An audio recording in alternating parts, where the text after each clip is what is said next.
Okay, so good morning everyone.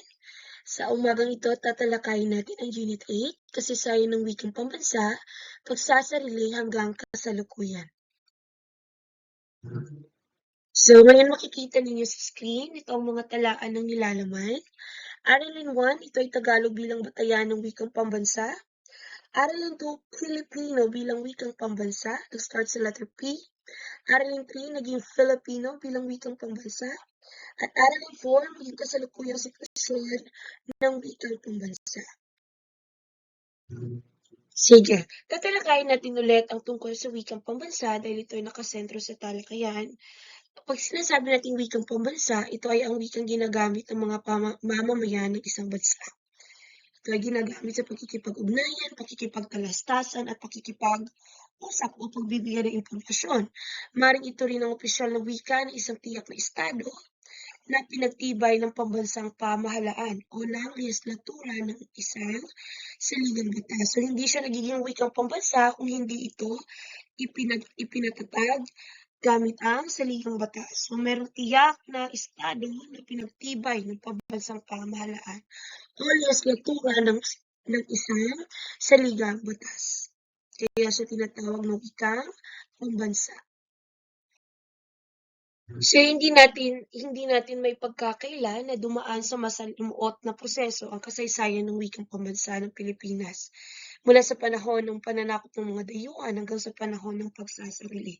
Ano-ano yung mga pananakop? Pananakop ng mga Espanyol, hanggang sa nagkaroon ng panahon ng Rebolusyon, pananakop ng mga Amerikano, at dumating din ang mga Hapon sa Pilipinas. So naging masilimuot, no, ang proseso ng kasaysayan ng wikang pambansa ng Pilipinas.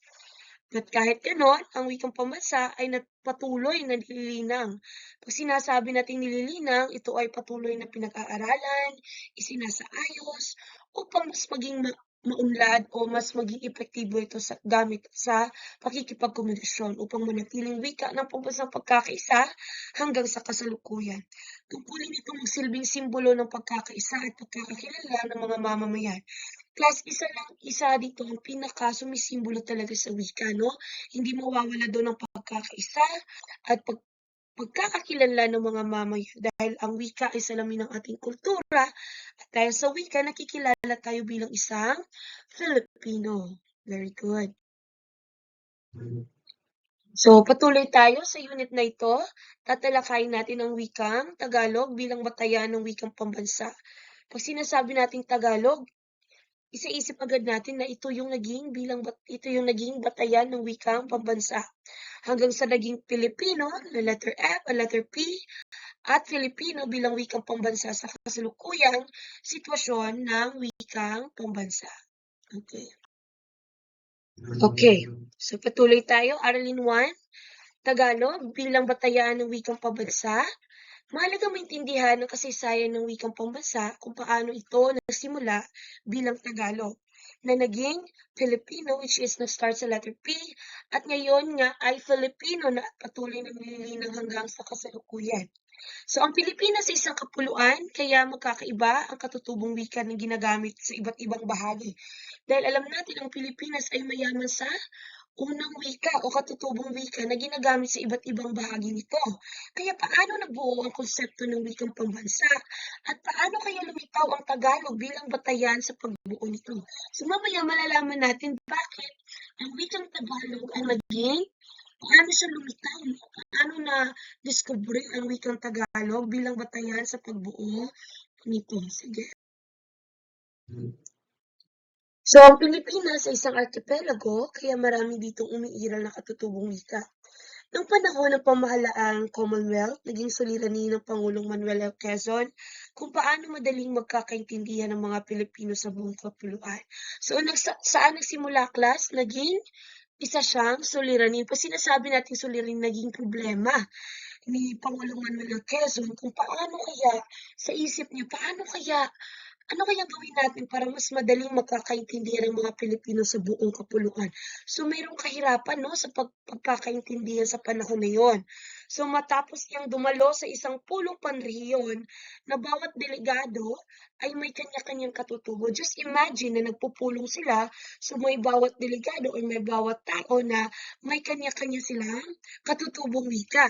So, ang nangyari, ito ay nagpagulo ng talakayan, hindi nila naiintindihan. So, maaaring may Blaan, so maaaring may Muslim, so maaaring may Cebuano.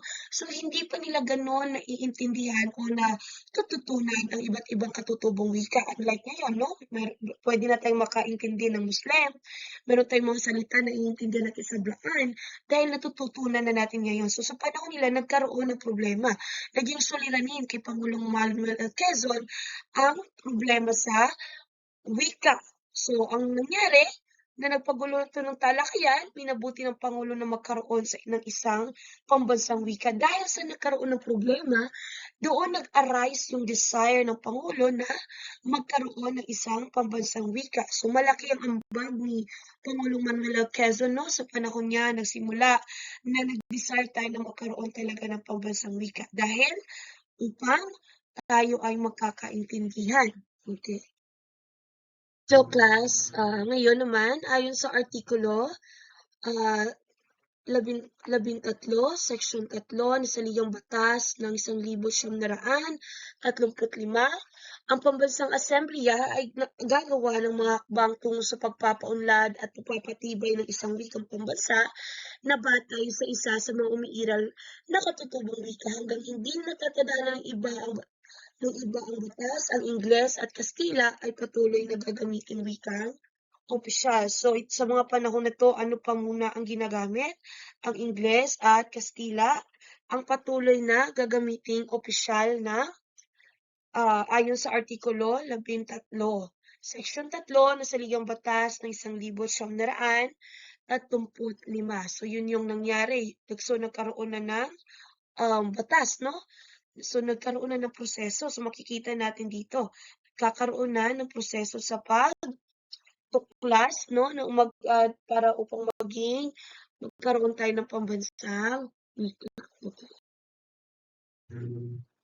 So, makikita natin dito ang larawan ni Wenceslao Vinson. So, ano yung connection niya dito? Kaugnay nito kinatigan ng mga delegado ng Pambansang Asambleya ang pagkakaroon ng isang wikang pambansa na siyang sisimbolo ng kalayaan, mag-uugnay sa kamalayang Pilipino. Ito ay idiniin ni Wenceslao Vinson na kailangan magmula sa isang umiiral na wika sa kapuluan ang magiging wikang pambansa.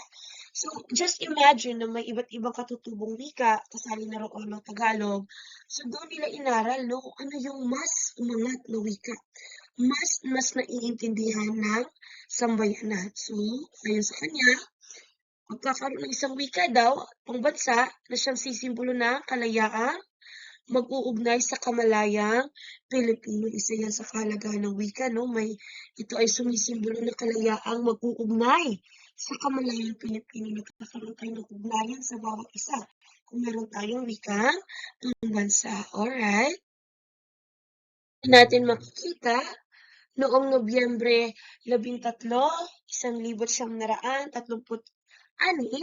sa liderato ni Pangulong Manuel Quezon, nagsimula ang formal na proseso na nagnanais ng Pilipinas na magkaroon ng isang wikang magsisilbing bihikulo ng pagkakaunawaan para sa pambansang pagkakaisa na ipasa ang Batas Commonwealth bilang 184. So, noong Nobyembre 17, 1937, ipinasa ng Surian ng Wikang Pambansa ang resolusyong nagpapahayag na ang wikang Tagalog ay magiging batayan ng wikang pambansa. So, ano daw? Ang wikang Tagalog ang magiging batayan ng wikang pambansa. So, nandito na. Ito na yung simula na ang wikang Tagalog ang napili upang maging batayan ng wikang pambansa ayon sa pag-aaral. So, merong mga pag-aaral, no? Hindi agad-agad na Tagalog. So, dumaan muna sa matinding proseso bago idiniklara na ang wikang Tagalog ay magiging batayan ng wikang pambansa. So, madaming mga dalubwika o madaming mga tao dito sa likod nito sa pag-aaral upang makapili ng pagbabatayan ng wikang pambansa. So, hindi pa ito talaga ang final. Naging batayan siya ng wikang pambansa. So, ang nakatugon sa mga kinakailangan ng batas, Commonwealth, bilang 184 dahil ito ay higit na tanggap at ginamit ng mas maraming Pilipino. So, napansin nila na ang Tagalog, ng wikang Tagalog, ay ito ay mas ginagamit at mas higit na tanggap, no? Ng mga tao o ng mga Pilipino. Kahit sa labas ng Kamaynilaan at Luzon. So nakita nila, inobserbahan nila na kahit sa labas ng Kamaynilaan at maging sa Luzon, ito ay mas higit na ginagamit. Kaya ito yung naging napili ang wikang Tagalog na magiging batayan sa wikang pambansa. So class, nung naging batayan ng wikang Tagalog, siyempre hindi lang doon nag-stop, no? Meron pa ring process. Noong Disyembre 30, 1937, ipinahayag ni Pangulong Quezon ang katusang tagapagpaganap na bilang 134 na nag-aata sa Tagalog ang magiging batayan ng wikang gagamitin sa pagbuo ng wikang pambansa. 1940, ipinilabas ni Pangulong Quezon ang kautosang tagapagpaganap bilang 23 na pumapayag pagpapalimbag ng talatinigang Tagalog, Ingles at Balarila sa wikang pambansa. 1942, panahon ng pananakop ng mga Hapones, nagkakaroon ng ordinansa militar bilang 13, noong Hulyo 24 na nagsasaad ng Tagalog at Nihongo ang mga wikang opisyal na ng Pilipinas. So, ganun yung revision o ganun yung proseso, ganun yung sequence na nangyari. From 1937 to 1940 hanggang sa 1942, ang wikang Tagalog at Nihongo ang mga wikang opisyal ng Pilipinas. So class, patuloy tayo. 1943 nang maupong Pangulo ng Ikalawang Republika, si Pangulong Jose P. Laurel. Sa panahong ito, iba na ang Pangulo, si Jose P. Laurel na. Ipinag-utos niyang ituro ang Tagalog sa lahat ng paaralan sa bansa sa bisa ng kautosang tagapagpaganap bilang 10. Okay, so dito natin makikita na ipinapautos sa mga pangulo o ng pangulo sa panahon na ito na ituro na sa mga kabataan sa paaralan upang mas mapalaganap ang wikang Tagalog. So ipinag-utos din niya kay G. Lopez Santos, ang direktor ng Surian ng Wikang Pambansa or SWP, na isalin sa wikang Tagalog ang pambansang awit ng Pilipinas na pinamagatang Diwa ng Bayan. So during the time, ang pambansang awit ng Pilipinas ay pinamagatang Diwa ng Bayan. So pinasigla rin ni G. Santos ang paggamit ng Tagalog sa pamamagitan ng pagdaraos ng mga seminar, mga panayam, at pagsasalin ng mga dokumento at pagtalas-tasa ng wikang katalastas sa wikang Tagalog. Noong taong 1946, nagkaroon ng visa ang Batas Commonwealth bilang 517 na pinagtibay noong Hunyo 4, 1940 na nagdideklara na ang wikang pambansa na tatawagin wikang pambansang Pilipino ay isa ng wikang opisyal. Alright. So, noong 1947 naman sa liderato ni Julian Cruz Balmeceda, ang direktor ng Surian ng Wikang Pambansa, ipinalimbag niya ang mga panayam at simulan din ang paggawa ng diksionaryong Tagalog. So, nagkakaroon na ng improvement class. So, meron ng mga diksyonaryong mga libro. So, pinirmahan ni Pangulong Ramon Magsaysay ang proklamasyon bilang 12 na nagpapahayag ng pagdiriwang ng Linggo ng Wikang Pambansa mula Marso 29 hanggang Abril 4 taon-taon. So, yun yung unang date ng pagsaulog ng Wikang Pambansa o pagdiriwang ng tinatawag nating Linggo ng Wika. So, 1955, patuloy na sa bisa ang proklamasyon bilang 186, inilapat ang pagdiriwang ng Linggo ng Wika sa Agosto 13 to 19 taon-taon sa mga kasunod na taon sa kabila ng kakulangan ng pondo, isinulong pa rin ang pagsasalin at pananaliksik. So kahit sa pagdiriwang class ng buwan ng wika, nagkaroon pa rin ng changes. Malalaman natin mamaya. So class, dito natin makikita na ang wikang Tagalog bilang batayan ng wikang pambansa ay nagbigay daan sa pagkakaunawaan ng mga Pilipino sa buong arkipelago. Ito ay nagsilbing simbolo ng pagkakaisa at pagkakakilanlan ng isang bansang nais lumaya mula sa mga dayuhan. So malaki ang ginampanan ng ating wika, no? Lalong-lalo na sa pagkakaunawaan. Ito ay nagbigay daan. Of course, nagbigay daan din ito at sumisimbolo ito sa pagkakaisa at pagkakakilanlan ng isang bansang nais lumaya mula sa mga dayuhan. So dahil nagkaroon tayo ng wikang pambansa, nagkaroon tayo ng pagkakakilanlan bilang isang Filipino. Sige, patuloy tayo sa ating talakayan, Aralin 2, Filipino bilang wikang pambansa. So, ang wika ay buhay at dinamiko. Patuloy natin sinasabi, palagi natin sinasabi natin dinamiko o buhay. Pag ang wika ay parang buhay, no? Pag hindi na ito ginagamit, maaaring mawala ito. Kasi pag ang isang tao, halimbawa, ang isang tao na gumagamit ng wikang Tagalog, ay nag-iisa na lang sa mundo. Kung hindi niya ito itinuro sa kanyang anak, kung siya ay mamamatay, hindi talaga mamamatay rin ang wikang Tagalog kasi hindi niya ito ibinahagi o shinare sa kanyang anak upang mas matuto ng wikang Tagalog at maipapasa sa susunod na henerasyon. Kaya tinawag siyang buhay at dinamiko. So patuloy ito sa pagbabago ayon sa pangangailangan sosyal, politikal at kultural. Totoo ito para sa lahat ng wika, kabilang na ang wikang pambansa ng Pilipinas. Class. So naipapaliwanag na natin ang mahalagang pangyayari nagbunsod sa pagkapili at paglinang sa Tagalog bilang batayan ng wikang pambansa. Sa mahabang panahon, ang wikang pambansa at ang Tagalog ay iisa. So ang Tagalog at ang Pilipinong letter P, ito ay tinatawag na wikang pambansa, Tagalog bilang wikang pambansa sa panahon na yon, at ito ang batayan, no, sa wikang pambansa maging sa kasalukuyan. So ang pagbabago ng katawagan sa wikang pambansa ay bunsod ng pagbabago at pangangailangan ng lipunan. Bakit nagkakaroon ng pagbabago, class? Kasi depende yun sa pangangailangan ng bagong henerasyon, no? So kung kailangan i-improvise, kailangan i-improvise.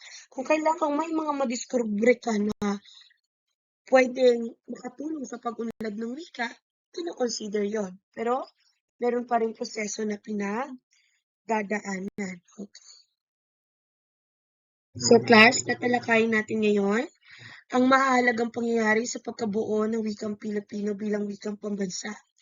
So noong 1959 ay inilabas ang kautosang pangkagawaran bilang 7 ni G. Jose Romero, kalihim ng kagawaran ng edukasyon, batay nito ang wikang pambansa ay tatawaging Pilipino. So noong dekada 60 ay isang dramatikong yugto para sa wikang pambansa na tinatawag na Filipino. Filipino, taong 1970 nang hinirang ni Pangulong Ferdinand Marcos si G. Ponciano Pineda bilang direktor ng Surian ng Wikang Pambansa. Sa ilalim ng kanyang pamumuno ay nagkaroon ng iba't ibang komite ang Surian. So ito yung naging sitwasyon, lalo na sa Surian o sa SWP. So paiba-iba ang mga naging leader, paiba-iba pa change kasi yung ating mga pangulo. So meron na namang ibang namamahala, no? Upang mas mapaunlad pa ang wika ng bansa. Sige, tuloy tayo sa ating talakayan. So noong 1971 naman ay pinagtibay ng Surian ng wikang pambansa ang pinagyaman alpabeto na binubuo ng 31 titik. Nandito makikita natin sa screen. So taong 1972 naman ay ang pagtibayin ng mukahing balangkas ng bagong saligang batas. Sa saligang batas ng 1973 nakasaad sa Artikulo 15, Section 3 na ang batasang pambansa ay magsasagawa ng mga hakbang.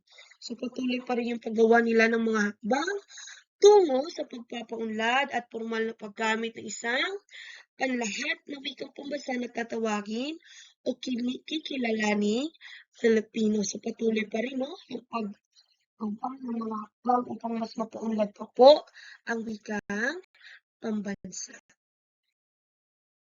Okay, so class, ibig sabihin, kikilalanin, lilinangin at tatanggapin ang wikang pambansa bilang Filipino, letter F. At hindi na sa baybay na Filipino kasi from Tagalog, naging batayan ng wikang pambansa, naging Filipino, so letter P. Hanggang sa naging Filipino, which is letter F, hanggang sa ngayong kasalukuyan, Filipino na po talaga ang tawag. So, pag sinasabi natin Pilipino sa kasalukuyan, ito ay tumutukoy sa taong Pilipino. Pero pag sinasabi naman natin Filipino, ito ay tumutukoy na sa wika. Pero sa English, ang taong Filipino ay nagsisimula pa rin sa letter F at maging sa wika, ang Filipino sa English, isang Filipino sa Tagalog, ito ay letter F. Okay. Ayon sa Saligang Batas ng 1973, nagkaroon ng pagbabago sa baybay ng wikang pambansa. Pag sinasabi nating baybay, ito ay spelling. Sa mga taong mula 1974 hanggang 1986, ipinalabas ng Kautosang Pangkagawaran bilang 25. Itong nagtakda na ang mga panuntunan na pagpapatupad ng patakarang edukasyong bilingual sa mga paaralan. Pag sinasabi nating bilingual, higit sa isa o may dalawang lingwahe na ginagamit, makaring unang wika at ang wikang pambansa o pangalawang wika. So lumilitaw na magkarugtong ang bituka ng Tagalog at Pilipino bilang wikang pambansa. So ang Pilipino ay tumutukoy sa wikang pambansa batay sa Tagalog. Pag sinasabi nating Filipino letter F, ito ay tumutukoy sa wikang pambansang batay sa Tagalog kasi doon po siya ibinatay. So, sa aralin 3 na tayo, Filipino bilang wikang pambansa. So, tinalakay na natin sa mga nakaraang aralin kung paano nabuo ang wikang pambansa sa wikang Tagalog hanggang sa umunlad at nagbago ito bilang wikang Filipino.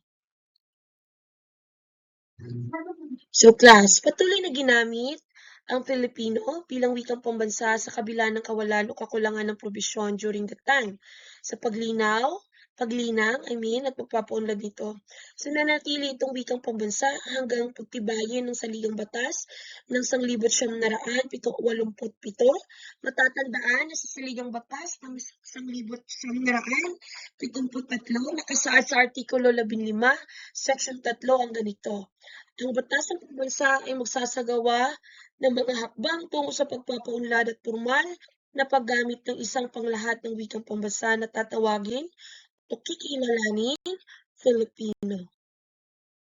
So, ibig sabihin, class, sa pinagtibay na saligang batas ng 1973, kinilala ang paglinang at pagtanggap ng isang wikang pambansa bilang Filipino at hindi na sa baybay na Pilipino.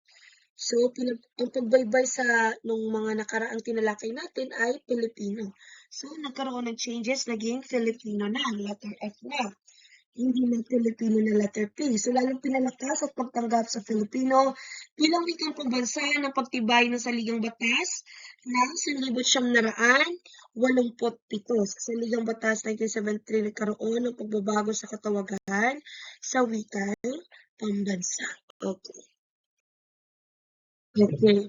So, itong mga mahalagang pangyayari sa pagkabuo ng wikang Filipino bilang wikang pambansa. So, noong 1987 sa panahon ni Pangulong Corazon Aquino, muling binanggo ang saligang batas ng bansa. Pinagtibay ang saligang batas ng 1987 kung saan nakasaad ang sa Artikulo 14, Section 6 na ang wikang pambansa ng Pilipinas ay Filipino. Samantalang nililinang ito ay dapat palibunin at pagyamanin kasama sa opisyal na wika sa Pilipinas at sa iba pang wika. So bilang bahagi ng pagpapaunlad ng wikang pambansa, pinagtibay ang bagong alpabeto Filipino na may 28 titik. So yan na yung A, B, C, D, E, F, G, H, I, J, K, L, M, N, N, N, J, N, G, O, P, Q, R, S, T, U, V, W, X, Y, and Z. So, merong Enye at saka Enji. So, class, nilikha naman ng linangan ng mga wika sa Pilipinas bilang kapalit, no, ng surian ng wikang pambansa sa pamamagitan ng kautosang tagapagpaganap bilang 117. Okay. Binubuo ito ng mga sangay na pananaliksik at pagpapaunlad, leksikografiya, preserbasyon at promosyon, pagpapangasiwaan at pagsasaling wika at panitikan. So, ito yung mga sangay ng pananaliksik at pagpapaunlad. So, makikita natin yan. Sige.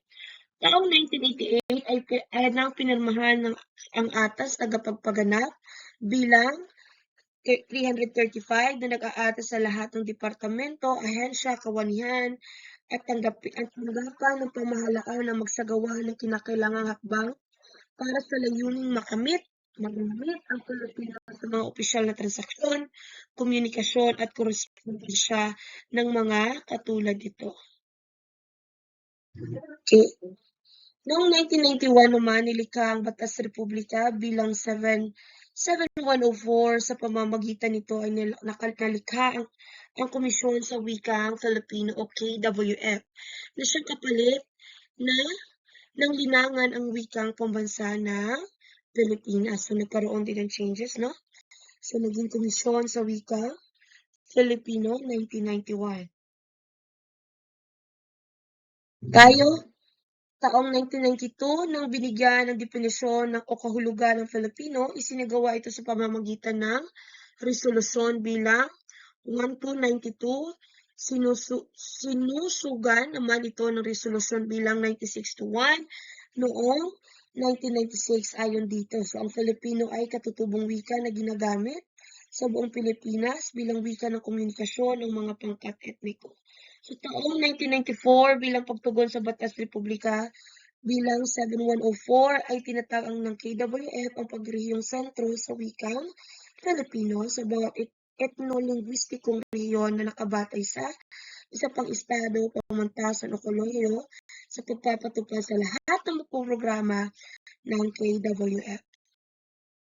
So, class, dito natin makikita, no, noong 1987 ay nilagdaan ni Pangulong Fidel Ramos ang proklamasyon bilang 104 na nagpapahayag ng taunang pandiriwang ng buwan ng wikang pambansa sa buong buwan ng Agosto. So, malinaw na ang Filipino ay batay sa Filipino na batay naman sa Tagalog. So, from Tagalog, Filipino, at kumakatawan sa lahat ng wika at dialekto ng buong bansa. Dito sa larawan, no, makikita natin sa kasalukuyang sitwasyon ng wikang pambansa. Sinasabi dito sa kanila, speak English, your future depends on it. Sinasabi naman ni Dr. Jose Rizal, ang hindi magmahal sa sariling wika ay higit pa sa hayop at malansang isda. So, matagal na rin na ipatupad ang pagtatakda sa wikang Filipino bilang wikang pambansa na pagyayamanin at pauunlarin sa pamamagitan ng Komisyon ng Wikang Filipino o KWF na tinatawag. Dito natin makikita kung ano ang ninanais ng Komisyon sa Wikang Filipino na magbalangkas, mag-ugnay at magpatupad ng mga programa at proyekto upang higit pang mapabilis ang pagsulong sa wikang Filipino bilang medyum na pangkalahatang talastasan. So, kaagapay nito ang gawing isang modernong wika ang Filipino sa magagamit ng mabisang sa kasangkapan sa kabuuan ng bisa ng pambansa na magpaunladang opisyal na wika na ang Filipino.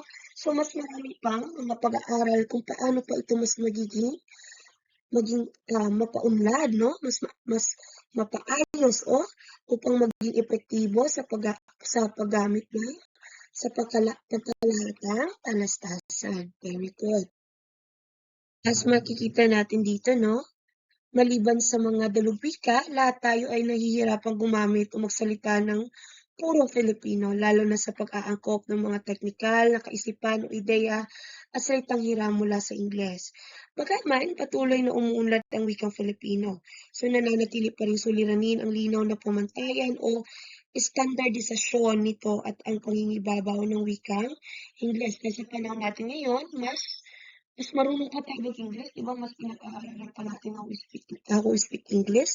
But to be honest, nahihirapan tayong mag-construct ng even ng complete Filipino na pangungusap. Mas magaling pa tayo mag-English o mas nagkaka-interest pa tayo no, na matuto sa wikang Ingles kaysa sa wikang Filipino.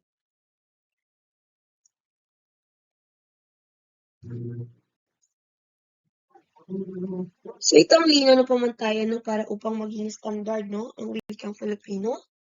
Kahit ito ay sa taong 2001. So yan ang inilabag na ipinabas ito para maging standardisado ang wikang Filipino.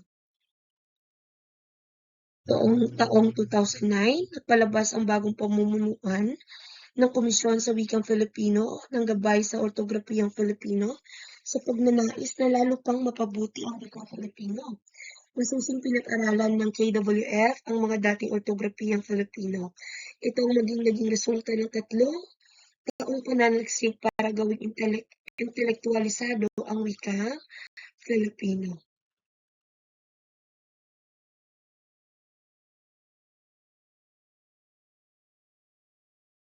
So class, intindihin na lang natin, no? Okay, sa section na to sa screen na to, so pangingibabaw ng wikang Ingles.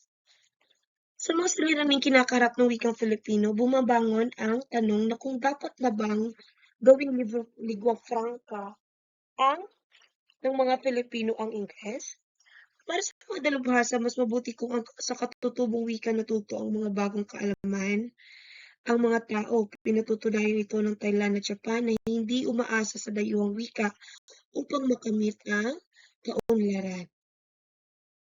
So here, makikita natin, sabi niya dito, I can also speak in English. Pakikita natin sa Taglish, no? Ubus na yung toothpaste. Kailan ba ang final exam? Narito na ang bride. Yes. Wala ka man lang pa-thank you. Wala ka man lang thank you. So, ito ang Taglish. Sinasabi dito, hindi dapat ituring na kaaway na wika ang wikang Ingles. Ang code switching is karaniwang pinomeno sa komunikasyon. So, ito yung madalas natin ginagamit o sinasalita. Ang content ng Unit 8. So, hopefully, marami kong natutunan. At don't forget to study, to take down notes kasi coverage ito ng second prelim exam. So, thank you for listening. Maraming salamat po. God bless you all.